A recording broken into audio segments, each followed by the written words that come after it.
Hello दोस्तों, कैसे हैं आप सब। उम्मीद है खैरियत से होंगे। मैं हूं आपका दोस्त इमरान खान और आप देख रहे हैं मेरा यूट्यूब चैनल अहमद सैन। आज की इन्फॉर्मेशन की शुरुआत करते हैं सबसे पहले इंडिया से। भारत सरकार ने तकरीबन 1 महीने पहले अपनी ट्रेवलिंग गाइडलाइंस में बदलाव किया था, जिसको उन्होंने कल थोड़ा सा और इजी कर दिया है। और उसमें कहा गया है कि जो भी बच्चे इंडिया आएंगे, किसी भी मुल्क से आ रहे हैं, उनकी उम्र अगर 5 साल से कम है तो जो तमाम नियम कानून से बड़ों पर लागू होते हैं, तो 5 साल से नीचे वालों के बच्चों को इन तमाम नियम कानून से छूट मिलेगी, जैसे कि सेल्फ डिक्लेरेशन, इसके अलावा RT-PCR और तमाम चीज़ें, वैक्सीनेशन वगैरह। इन तमाम चीज़ों से 5 साल के छोटे बच्चों को छूट मिलेगी। हालांकि अगर उनके अंदर कोरोना का कोई सिम्टम्स दिखाई देता है, जैसे कि उनका एयरपोर्ट पर टेम्परेचर चेक किया गया, टेम्परेचर उनका हाई निकला, तो फिर उनको 7 दिन या 14 दिन होम क्वारंटीन रहना होगा। सऊदी अरब की सरकार ने कोविशील्ड वैक्सीन को ऑफिशियल तौर पर अप्रूव कर लिया है। इसको मिनिस्ट्री ऑफ हेल्थ का अप्रूवल मिल गया है और ये सऊदी अरब की अप्रूव की गई वैक्सीनों में ये 5वीं वैक्सीन है जिस पर कोई एडिशनल डोज नहीं लेनी होगी।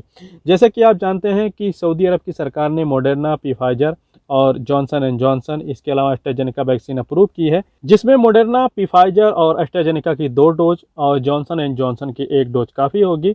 इसके अलावा यहाँ पर सिनोवाक और सिनोफार्म भी अप्रूव की गई है, लेकिन उसके लिए 1 डोज एडिशनल ज़रूरी होगी, यानी 1 डोज उनको वो लेनी होगी जिन लोगों ने सिनोवाक और सिनोफार्म ली है, जो सऊदी अरब की सरकार ने अप्रूव की हैं, जैसे कि Moderna, Pfizer, Johnson and Johnson, इसके अलावा एस्ट्राजेनेका। लेकिन अब इसमें कोविशील्ड को भी शामिल कर दिया गया है। जिन लोगों ने सिनोवाक और सिनोफार्म ली है, तो उन्होंने अगर 1 डोज कोविशील्ड भी ली है तो उनको भी क्वारंटीन से छूट मिलेगी। हालांकि काफ़ी पहले से ही कोविशील्ड वैक्सीन को एस्ट्राजेनेका के बराबर मान्यता दी गई थी अघोषित रूप से, लेकिन ये किसी सरकारी वेबसाइट पर मौजूद नहीं था। लेकिन अब अगर आप चाहें तो सऊदी टूरिज्म अथॉरिटी की वेबसाइट पर भी ये मौजूद है। वहाँ पर कोविशील्ड साफ साफ शब्दों में लिखा हुआ है, आप यहाँ पर देख सकते हैं। इसके अलावा आप मिनिस्ट्री ऑफ हेल्थ की वेबसाइट पर भी अगर अपना रजिस्ट्रेशन करवाते हैं वैक्सीन का, तो वहाँ पर भी कोविशील्ड मौजूद मिलेगी। अब जैसा कि इस नोटिफिकेशन में बताया गया है कि अगर कोई कोविशील्ड लेकर सऊदी अरब आता है तो उसको क्वारंटीन नहीं किया जाएगा, लेकिन यहाँ पर ध्यान रखें कि सऊदी अरब ने अभी भी इंडिया से डायरेक्ट फ़्लाइटें बंद की हुई हैं। तो ये चीज़ ध्यान रखें कि आप ये ना समझें कि अगर आपने कोविशील्ड ली है तो डायरेक्ट आ सकते हैं। जिनके लिए डायरेक्ट फ़्लाइटें ओपन हुई हैं वो डायरेक्ट आ सकते हैं, लेकिन जिनके लिए डायरेक्ट फ़्लाइटें नहीं ओपन हुई हैं उनके लिए अभी भी वही ऑप्शन है, किसी तीसरी कंट्री में 14 दिन गुजारना, उसके बाद सऊदी अरब आना। इसके अलावा बहुत से दोस्त इस बारे में पूछते रहते हैं कि जो साय खास वगैरह हैं या जो घरेलू वर्कर हैं, उन्होंने अगर यहाँ सऊदी अरब में अपनी दोनों वैक्सीन ली है तो वो इंडिया फाइनल एग्जिट पर जाते हैं या किसी भी मुल्क जाते हैं जिन पर सऊदी अरब ने बैन लगाया हुआ है, तो क्या वो नए वीज़े पर डायरेक्ट सऊदी अरबिया आ सकते हैं? तो इसके बारे में जैसे कि मैं पहले भी आपको क्लियर बता चुका हूं और फिर यहाँ पर मैं क्लियर करना चाहूँगा ताकि आप लोगों को कोई शक शुबा ना रहे। देखिए, जो नियम है वो इसके बारे में बिल्कुल क्लियर है और उसमें साफ साफ कहा गया है कि डायरेक्ट वही लोग आ सकते हैं जिन्होंने सऊदी अरब के अंदर वैक्सीन ली हो और वो एग्जिट री एंट्री वीज़े पर गए हों। एक चीज़ ध्यान रखें, एग्जिट री एंट्री वीज़ा कहा गया है, ये नहीं कहा गया है कि जिसने भी सऊदी अरब के अंदर वैक्सीन ली है किसी भी वीज़े पर वो आ सकता है। तो ध्यान रखें, जहाँ के लिए भी फ़्लाइटें बंद हैं, जैसे कि उसमें इंडिया और पाकिस्तान 2 चुनिंदा देश हैं और यहाँ के लिए अभी भी नॉर्मल फ़्लाइटें बंद हैं, तो यहाँ से अगर कोई नए वीज़े पर सऊदी अरब आ रहा है और उसने ये भले ही चाहे सऊदी अरब के अंदर वैक्सीन ली है या सऊदी अरब के बाहर अपने मुल्क में लिया है, तो उसको पहले किसी तीसरी कंट्री में, जो कंट्री सऊदी अरब की रेड लिस्ट में ना हो, जैसे कि आजकल ज़्यादातर लोग वाया दुबई यानी UAE होकर आना चाहते हैं और ये सबसे बेस्ट ऑप्शन है वाया दुबई। तो वाया दुबई होकर आप आ सकते हैं। अगर आप एजेंट के थ्रू आ रहे हैं तब तो आपका कोई मसला नहीं है, आप एजेंट को पैसे दीजिए, वो सारी कागजी कार्रवाई करके आपको दे देगा, आपको सिर्फ आना रहेगा। सऊदी अरब से इंडिया जाने या इंडिया से सऊदी अरब आने या किसी भी मुल्क जिस पर सऊदी अरब ने बैन लगाया हुआ है, वहाँ से आप किसी भी वीज़े पर कैसे सऊदी अरब आएंगे, क्या प्रोसेस होगा, इसके लिए आप चाहें तो ये वीडियो देख सकते हैं। इस वीडियो में डिटेल जानकारी मौजूद है। सऊदी अरब की सरकार ने अब नॉन सऊदीज को भी रियल इस्टेट में काम करने की इजाज़त दे दी है।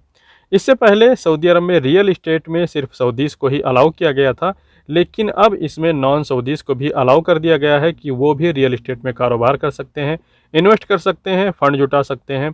और इसके लिए उन्होंने मक्का और मदीना रीजन की बाउंड्री वाल तय की है, यानी मक्का और मदीना में ही ये लोग रियल इस्टेट का कारोबार कर सकते हैं। भारत सरकार ने UAE की गवर्नमेंट से रिक्वेस्ट की है कि जो इंडिया से UAE आने वाले यात्रियों के लिए इंडिया के तमाम एयरपोर्ट पर, सभी एयरपोर्ट पर रैपिड RT-PCR टेस्ट जरूरी है, मैंडेटरी किया गया है। इससे लोगों को छूट दी जाए। उम्मीद है दुबई की अथॉरिटीज़ की तरफ से जल्द ही इसके बारे में कुछ नई एडवाइजरी जारी की जाएंगी। इसके अलावा कल इंडिया के विदेश मंत्री एस जयशंकर दुबई एक्सपो के इंडियन पवेलियन में कल मौजूद थे। वहां पर उन्होंने कहा कि इंडिया बहुत जल्द नॉर्मल इंटरनेशनल फ्लाइटें रिज्यूम कर रहा है। सऊदी अरब की सरकार ने कुछ चुनिंदा पेशे में काम करने वालों को सऊदी अरब की सिटीजनशिप यानी नागरिकता देने का ऐलान किया है। इसमें कहा गया है कि जो लोग रिलीजियस यानी धार्मिक, और इसको आप साफ साफ समझें कि जो लोग इस्लामिक, इसके अलावा मेडिकल, साइंटिफिक, कल्चरल और स्पोर्ट यानी कि खेल, और इसके अलावा टेक्नोलॉजी यानी आर्टिफिशियल इंटेलिजेंस में जो लोग महारत रखते हैं, उनको सऊदी अरब की सिटीजनशिप दी जाएगी। सऊदी अरब के बाहर से उम्रा करने के लिए आने वाले लोग भी अब ईतमरना या तवक्कलना ऐप के जरिए अपना उम्रा परमिट ले सकते हैं। इससे पहले जो लोग बाहर से उम्रा करने के लिए आते थे तो वो डायरेक्ट आते थे, उनके लिए उनके एजेंट वगैरह परमिट लेते थे, कागजात बनवाते थे। लेकिन अब ये लोग यहाँ सऊदी अरब के अंदर इंटर कर जाते हैं और अपना ईतमरना ऐप बना लेते हैं या तवक्कलना ऐप में अपना रजिस्ट्रेशन करवा देते हैं। जैसा कि आप जानते हैं कि यहाँ सऊदी अरब में उतरने के 8 घंटे के अंदर आपको अपना तवक्कलना ऐप बनाना है, चाहे आप किसी भी वीजे पर आ रहे हैं। तो इसी तरह उम्रा परमिट पर आने वाले लोग भी अब अपने तवक्कलना से उम्रा परमिट ले सकते हैं। यहाँ पर वो आएँ, एंटर करें सऊदी अरब के अंदर, अपने होटल में जाएं या अपनी रिहाइश पर जाएं जहां वो रुकना चाहते हैं, और उसके बाद में फिर वो अपने तवक्कलना से अपने उम्रा का परमिट लें, और जिस टाइम पर उनका परमिट हो तो वो उस टाइम जाकर अपना उम्रा कर सकते हैं। जैसे कि आप लोगों को मैं पहले ही बता चुका हूं, आप लोग जानते होंगे कि अब उम्रा करने के लिए कोई गैप रखने की ज़रूरत नहीं है। 2 परमिट के बीच में कोई गैप जरूरी नहीं है। आप चाहें तो रोज़ परमिट लें और रोज़ उम्रा करने जाएं। तो इसी तरह जो लोग उम्रा वीज़ा पर यहाँ पर आएंगे सऊदी अरब, तो जब तक उनका यहाँ उम्रा वीज़ा जो है वैलिड रहेगा, उसकी वैलिडिटी ख़त्म नहीं होगी, तब तक वो चाहें तो रोज़ परमिट लें और रोज़ उम्रा करने जाएं। हालांकि रोज़े रसूल सल्लल्लाहु अलैहि वसल्लम, इसके अलावा रियाजुल जन्ना में जाने के लिए आपको 30 दिन में सिर्फ एक ही बार परमिट मिलेगा। इसके अलावा बहुत से भाई ये सवाल पूछ रहे हैं बार बार कि भाई हमने सुना है कि जिनका हुरूब लगा है उनका हुरूब ऑटोमेटिक ख़त्म हो रहा है। हालांकि इसके बारे में मैंने भी थोड़ी सी उड़ती हुई खबरें सुनी हैं, लेकिन कहीं से किसी ऑफिशियल वेबसाइट से या कि कोई ऐसा शख्स मुझे नहीं मिला जिसने ये कहा हो कि भाई मुझ पर हुरूब लगा था और मेरा हुरूब ख़त्म हो गया। तो ऐसी कोई बात नहीं है। हाँ, अगर आप लोगों को कोई ऐसा शख्स मिले जिस पर हुरूब लगा था और उसका हुरूब ऑटोमेटिक कैंसिल हो गया, तो वो ज़रूर यहाँ पर कमेंट करके बताएं कि हाँ भाई ऐसी बात है, किसी पर हुरूब लगा था उसका ख़त्म हो गया। लेकिन अगर आपने अपने आसपास कोई ऐसा शख्स नहीं देखा जिस पर हुरूब लगा था उसका ख़त्म नहीं हुआ, तो इसको एक अफवाह के तौर पर ही लें। इस बात में कोई सच्चाई नहीं है और कहीं भी किसी ऑफिशियल सोर्स से इसकी कोई खबर नहीं है। तो उम्मीद है वीडियो आपको पसंद आई होगी। फिर भी कोई सवाल रहे तो कमेंट करें, चैनल पर नए हैं तो सब्सक्राइब करें, वीडियो को लाइक करना ना भूलें। बहुत बहुत शुक्रिया, थैंक यू।